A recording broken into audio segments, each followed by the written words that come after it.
Well, Jim, let's go from Double or Nothing to Saudi Arabia. so talk about the gas chamber or the electric chair. The only way to get away from Double or Nothing is to go to Saudi Arabia, where you don't get the option. It's just nothing, and you'll like it.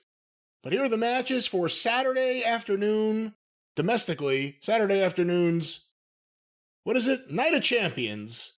1 p.m. Eastern, I understand. 1 p.m. Eastern. In a singles match. I don't know why that has to be said, but in a regular match, Becky Lynch versus Trish Stratus. No one of the women's titles on the line, just pure grudge, just pure hatred and violence and mayhem from these two warriors. There is a chance this will be the most amount of clothes that Trish Stratus has ever worn in a wrestling ring. That's right. They gotta cover up some of the coochies over there, I understand. I mean, Becky Lynch is great. Trish has been inactive for quite a while. We saw one before. I said, is that kind of the way Trish worked, or was she rusty? I don't think we're expecting Charlotte and Ripley here, but the people will be interested. Not only the people here in this country that like Trish's diva era and Becky's demand, but also the Saudi Arabians who have never seen women probably scuffle outside their own home. Another match, this one for the SmackDown Women's Championship, Rhea Ripley versus Natalya. And this is going to be good because Natty can go. She hasn't been presented in the title picture in that company for a long time, but she's a good worker. She loves the wrestling business, and Rhea Ripley is kind of like a modern version of her. She's a strong, powerful, not powerful woman like they say these days, but powerful as in strength-wise. She's got size, and they both can work. So this will probably be a much better women's match than Trish and Becky, but not have the drawing power of same. For the Raw Women's Championship, wait a minute. Now, they got 3 women's matches in Saudi Arabia. Are they trying to change the culture overnight over there? We'll see, but the champion Bianca Belair versus Asuka. Okay, I'm afraid to say anything because Bianca and Io was tremendous. So let's see if Bianca and Asuka can beat Bianca and Io, is all I've got to say. And again, it'll be interesting because it's a different crowd, and also Asuka and Bianca are going to have to wear different kind of clothing in the ring because of the restrictions in Saudi Arabia, but I'm intrigued by that match to see what it is. For the Intercontinental Championship, the champion Gunther versus Mustafa Ali. Or Mustafa Ali, excuse me. I mean, obviously they're trying to go for a hometown, or in this case, home region. I don't know where old Mustafa Ali or Muhammad Ali, I don't even know what his name is now. I don't know where he's from. But he looks like he might be a hometown hero in that part of the world. And that is absolutely the only reason that I can think of why they are putting him in the ring with Gunther or giving him a title match, because it's not just my opinion that nobody gives a shit whether he lives, dies, or drops dead, or turns blue, or catches on fire. But that's the way they treat him on the television program. And they just did the other where Brock couldn't even be bothered to beat him up. Just fucking get out of here, kid. You bother me. So the thing that I'm afraid of is that to make it in any way palatable for the live crowd, Gunther's going to have to figure out some way to stooge for this fucking guy that's now, even with Gunther's weight loss, probably 50 pounds lighter, but certainly a foot shorter. And I know Gunther is great, but I'd like to see, if it's a big event and I'm forced to watch it, I'd like to see Gunther against somebody, I don't know, serious. They could have a good match on purpose. Your thoughts? It may be an okay match, but again, he's been treated like a jerk-off on TV for so long, it's hard to look forward to this match or take it seriously. With that said, it'll probably be really good, and hopefully they get the crowd into it, and it gives Gunther another win on a big stage leading into whatever his future is, but they've Yeah, been... but goddamn it took him 14 minutes to beat that old woman in that wheelchair. Does that really make him look good? Look, that's one of the things everyone does wrong. I mean, it took Action Andretti 15 minutes to beat Jericho. I mean, it's hard to say, but... Well, but now in that case, though, that propelled his career. Well, that's true. To I'm looking the at it in upper reverse echelon. there. That's true. Because true. now Action Andretti is a household name, featured on every one of AEW's television programs from that point out. What I meant to say is it took Rush like 10 minutes to beat Jungle Boy. Well, yes, and that... never mind. Let's go on. Also on this show, for the undisputed WWE Tag Team Championship, the champions Kevin Owens and Sami Zayn versus the Bloodline, comprised of Roman Reigns and Solo Sikoa with Paul Heyman. This one is a little bit harder to... I mean, I don't think they're going to switch the belts. I think they're going to beat Solo in some fashion. But the question becomes, what part do the Usos play in the whole thing with the Bloodline? And since Roman dedicated the win to Alpha and Sika, he can't lose. One would think that Solo couldn't lose, because then Roman would be pissed at Solo as well as the Usos. But one would think that Roman Reigns already has enough belts and he only wrestles once every couple months anyway, and that's the whole reason they've created another world title. So they're not going to win these tag belts and have both the sets of tag belts tied up with them. So I'm thinking that the Usos try to redeem themselves and fuck up even further and cost Solo the thing. That's just my opinion.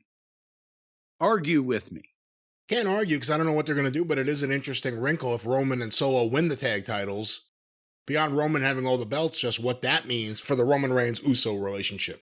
Yeah, but Jesus Christ, then the only thing to win the belts, the only person it would be good for is Roman, because then he can jack them for more money. You think I'm absent a lot now? Now that I got all the belts wrapped up around me, give me another $10 million a year and I'll show up once a month. I mean, what? They wouldn't do that. It would make no sense. And they're telling people, that's why this match makes no sense anyway, not as a match, but for the belts. And I know it's part of the storyline. But if you ignore loopholes in your logic, I mean, Columbo, the murderers, had a pretty good plan till he figured it out, right? But why would they put Roman, the company, the WWE, why would they as a company allow Roman Reigns, the undisputed Universal and WWE champion, who they've come out and said won't defend those titles, to have a shot at the undisputed tag titles where he could wrap up two more sets of belts? You know what I'm saying. I guess so. A couple more matches here, Jim. Cody Rhodes versus Brock Lesnar. This one, again, I think, obviously, the broken arm is Cody's out. And I wonder exactly, remember we talked about it before, Hannes, if they're going to do this more than once, then it's possible that Brock could win the first one, but I didn't think so. I thought Cody had to win. And he did win, but he didn't win in decisive fashion.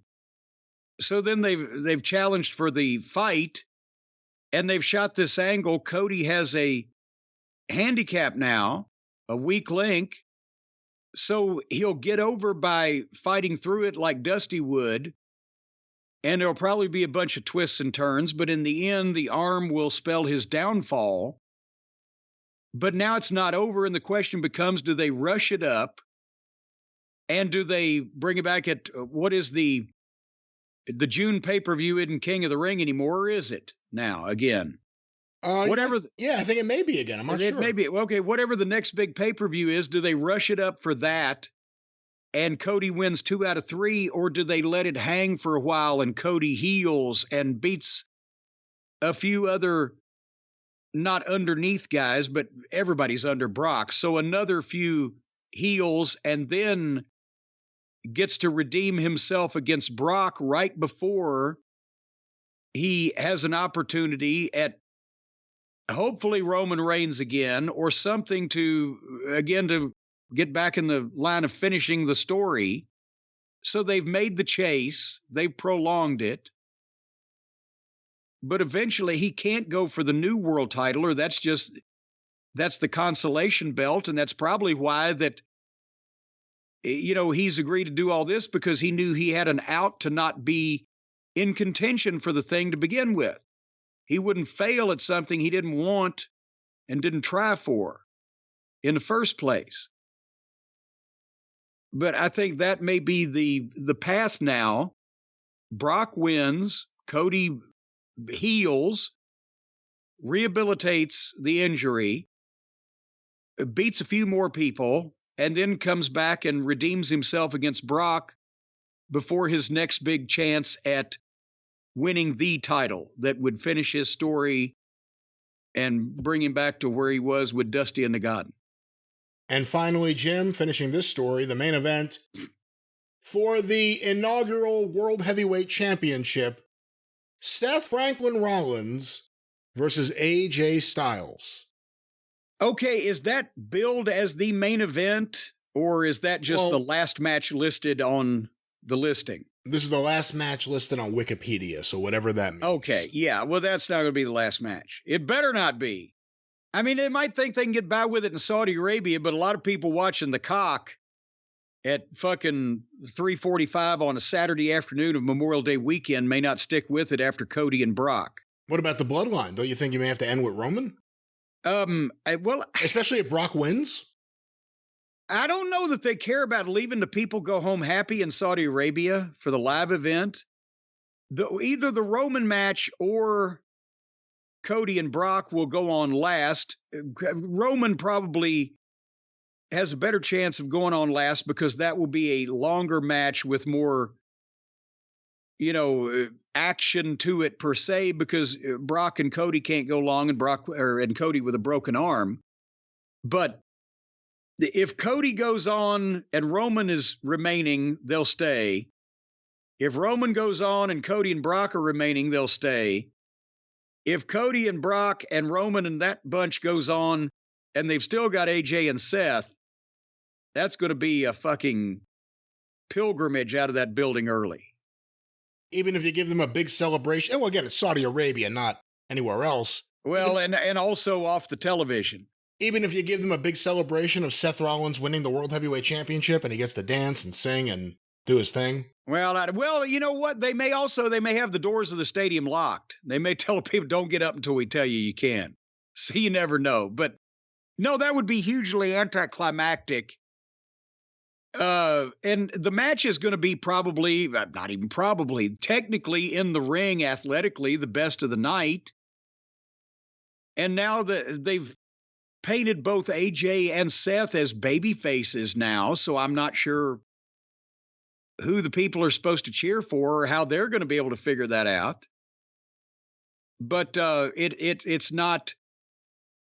It's going to be the best match in the ring. It's not nearly going to be the most attractive match from a ticket selling standpoint or keep the people with bated breath until the end. Well, there it is. WWE Night of Champions coming at you this Saturday, or wherever you are, whatever time zone, wherever you want to see it. It'll be on Peacock. Night of Champions.